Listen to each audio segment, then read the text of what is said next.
राधे राधे दोस्तों। आज की कहानी है एक अनोखे ठग की, जिसने ठगी की अनोखे तरीके से। बहुत ही मज़ेदार कहानी है। एक बार शहर में पुलिस ने सभी चोरों की नाक में दम कर दिया था। सभी चोर एक के बाद एक पकड़े जा रहे थे। केवल एक चोर थोड़ी सी चालाकी से छिप गया था।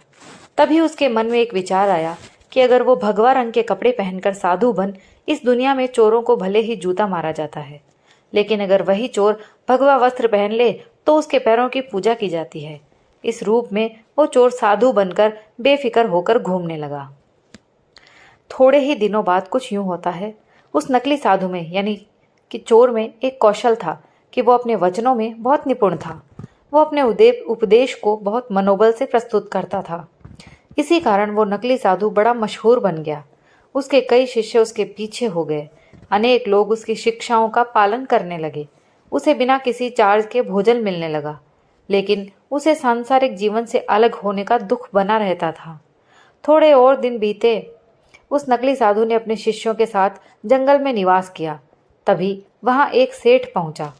सेठ को भी उस नकली साधु के वाक्यों का प्रभाव पसंद आया। साधु से मिलकर जब सेठ अपने घर पहुंचा, उसे एक विचार आया। वास्तव में सेठ के मन में एक दुविधा थी। उसके पास बहुत सोना था, लेकिन चोरों के डर के कारण वो अपने घर में उसे रखने का साहस नहीं कर सकता था। उसने सोचा, क्यों नहीं ये सोना साधु के आश्रम में रख दिया जाए, क्योंकि साधु को कभी कोई मोह माया की परवाह नहीं होती।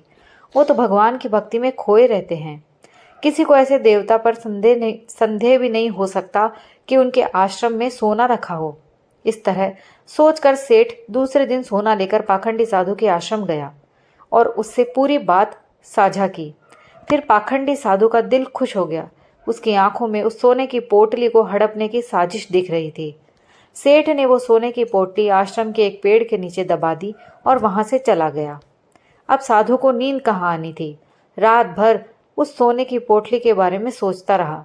उसने सोचा, अगर ये सोना मिल जाए तो मेरा जीवन बन जाएगा।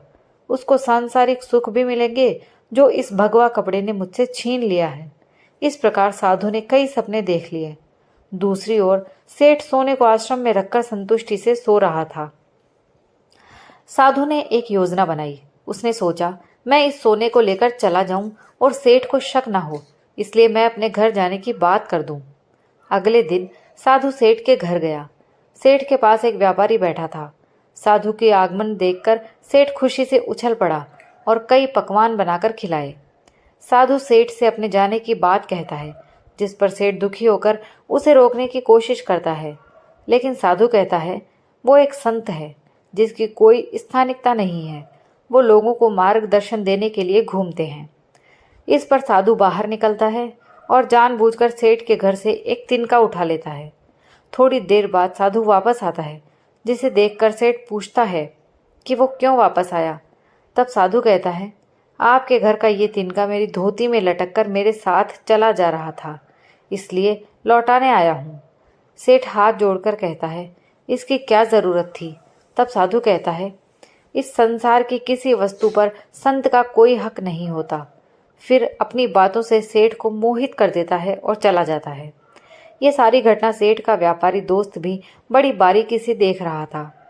साधु के जाने के बाद व्यापारी सेठ से पूछता है, ये बाबा कौन थे।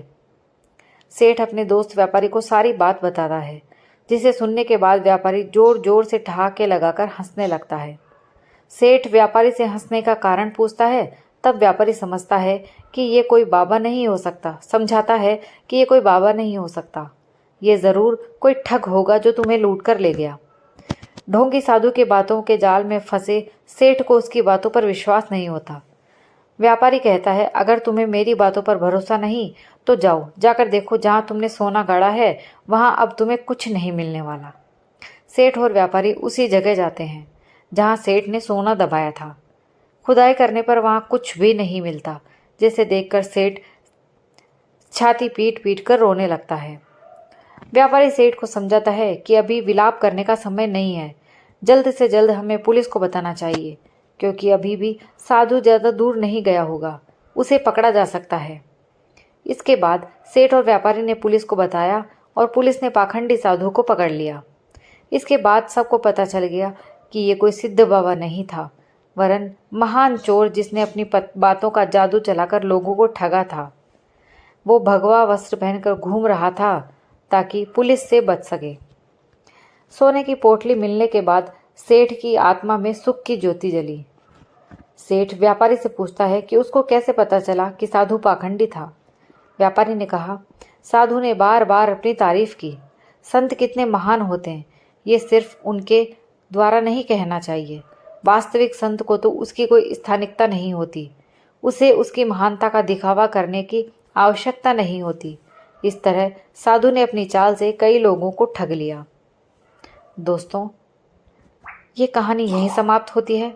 इस कहानी से हमें यही शिक्षा मिलती है कि उस व्यापारी ने सही समय पर निर्णय लिया और सेठ को उस धोखाधड़ी साधु की पहचान करवाई। आपको कहानी पसंद आई हो तो प्लीज़ लाइक और शेयर कीजिए, सब्सक्राइब कीजिए। कहानी सुनने के लिए आप सभी का बहुत बहुत धन्यवाद।